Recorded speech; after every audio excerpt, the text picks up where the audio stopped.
So, often when we talk about talent development, we think about the so-called 70-20-10 rule.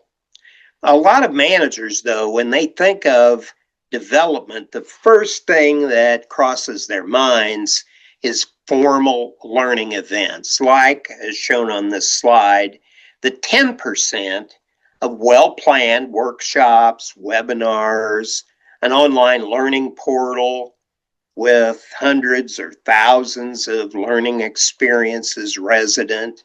They think of e-learning and m-learning, like mobile or micro learning, but that's only 10% of the way people can learn. We have 90% that includes the 20% of learning from other people through communities of practice, through subject matter networks.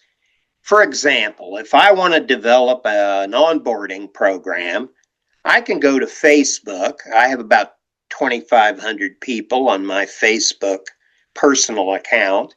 I can post a question.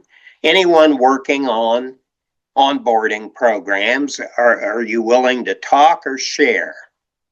Within minutes, I will have probably examples of company onboarding programs sent to me as links with the passwords. I will have outlines and material and offers for Zoom calls or phone calls or other methods of communication to go over what their company does.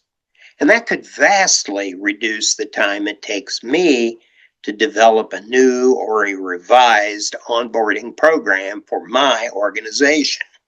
So that 20% also includes what we call imitation learning, social learning. A simple way to say it is monkey see, monkey do learning. How do most managers learn to be managers? By watching their bosses. And if their bosses are good role models, then we will end up with good future managers. If the bosses are terrible role models, you know what will happen. So social learning is quite important. But 70% is basically learning while doing on the job. You're learning from your experience. And that's really the best teacher. That's why we value work experience, is what people can learn from it. So when we think of talent development, we think of a lot more than formal training and development or learning and development, whatever you want to call it.